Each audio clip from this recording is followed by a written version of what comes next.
오늘 아침에 우리에게 주시는 하나님의 은혜의 말씀은 마가복음 9장 41절의 말씀입니다.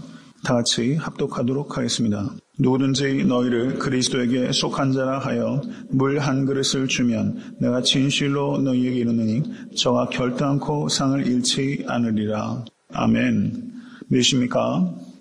이 말씀은 바로 뒤에 있는 9장 42절과 대꾸를 이루는 말씀입니다. 9장 42절은 또 누구든지 나를 믿는 이 소자 중 하나를 실족해 하면 차라리 연자맷돌을 그 목에 달리우고 바다에 던지움이 나으리라. 이렇게 말씀하고 있습니다. 9장 41절은 상에 대해서 말씀하고 있고 리워드가 있다는 것을 말씀하고 계신 것이고 9장 42절은 punishment, 징벌이 있을 것이다 라는 것을 말씀하고 있는 것입니다.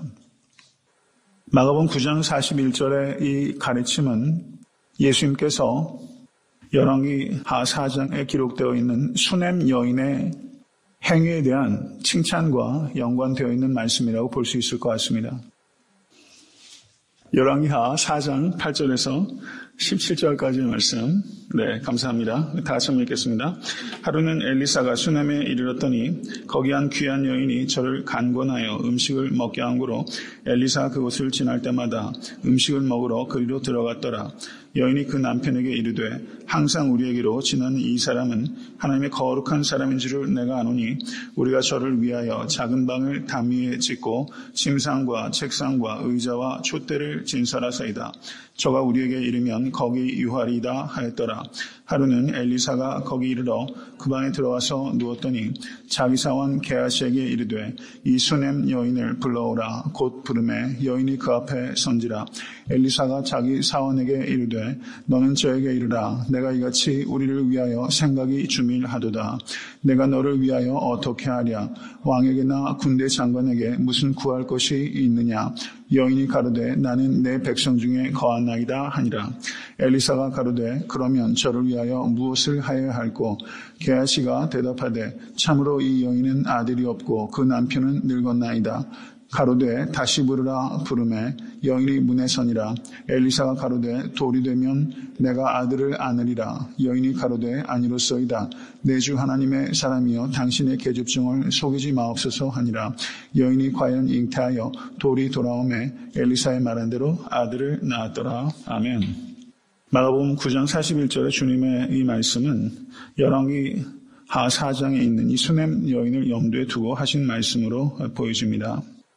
여기에 보시면 선지자 엘리사가 수넴에 이르렀을 때 한 귀한 여인이 저를 간권하여 음식을 먹게 하고 그리고 작은 방을 준비하고 침상과 책상과 의자와 촛대를 진설하여서 이 선지자를 대접한 것입니다.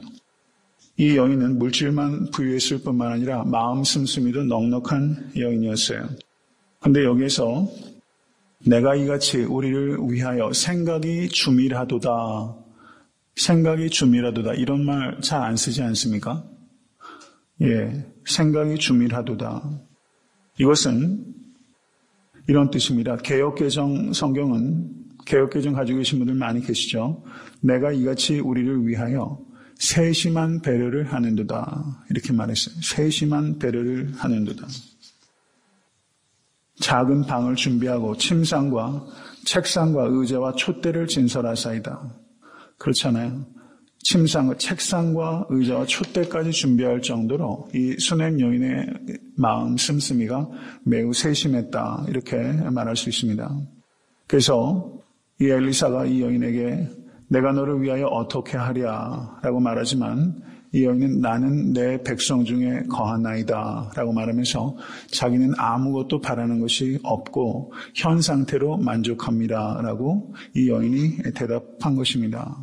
순수한 헌신이고 자족하는 마음으로 이런 헌신을 하였습니다.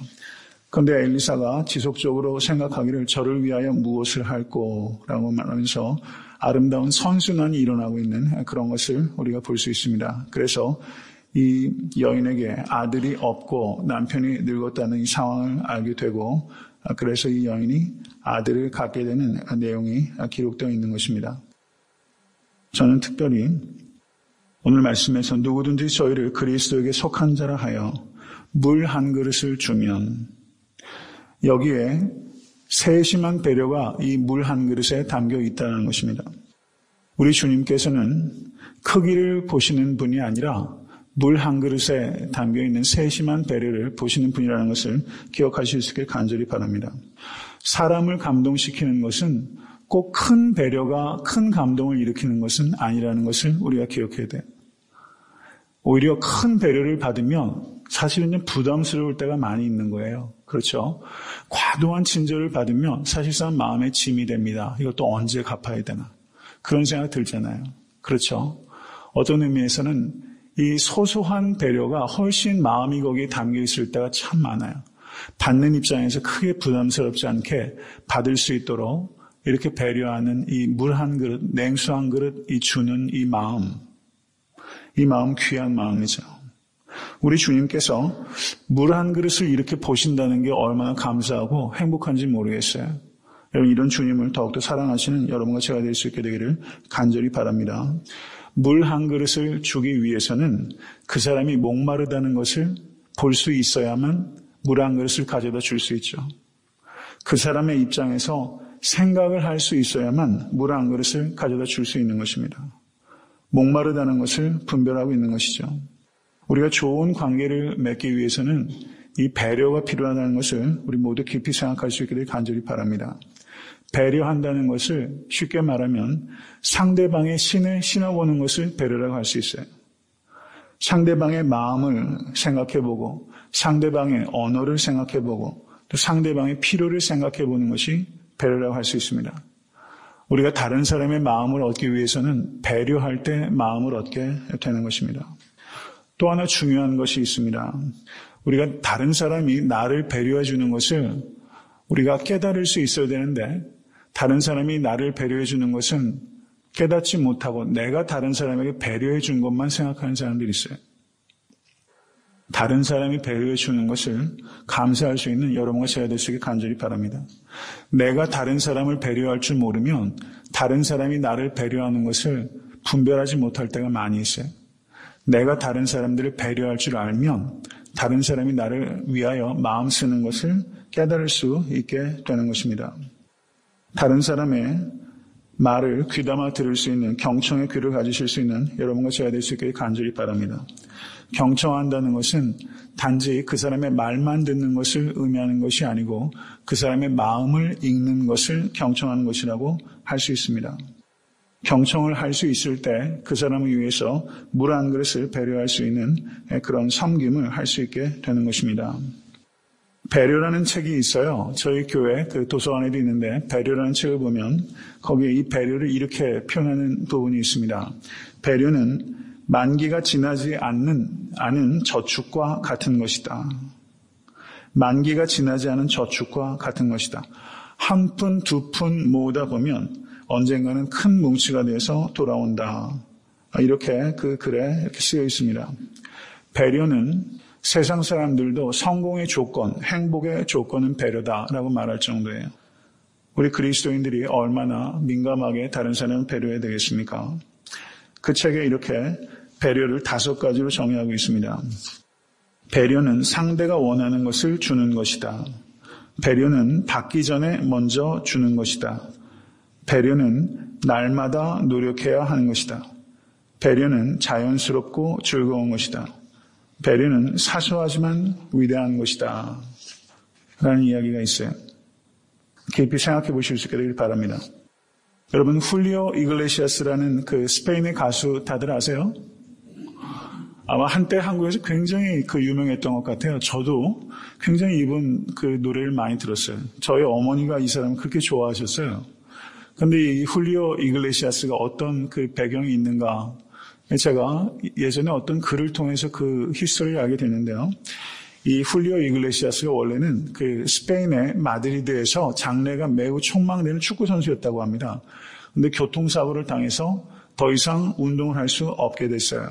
그래서 너무 이 훌리오 이글레시아스가 상심이 깊어서 병상에 누워서 아무도 만나려 하지 않고 절망으로 눈물을 매일같이 흘리고 있었다는 것입니다. 그런데 이 젊은이를 지켜보고 있던 간호사가 어느 날 이 병상 옆에 기타 하나를 놓고 갔다는 거예요. 그런데 이 훌리오 이글레시아스가 절망으로 몸부림치다가 어느 날 어느 순간부터 그 기타를 만지작거리기 시작하면서 아주 능숙한 솜씨로 그 기타를 다루고 그리고 노래하기 시작했답니다. 그래서 이 낙심하고 있던 이 젊은이가 자기가 다시 살아야 될 이유를 발견하게 됐다는 거예요.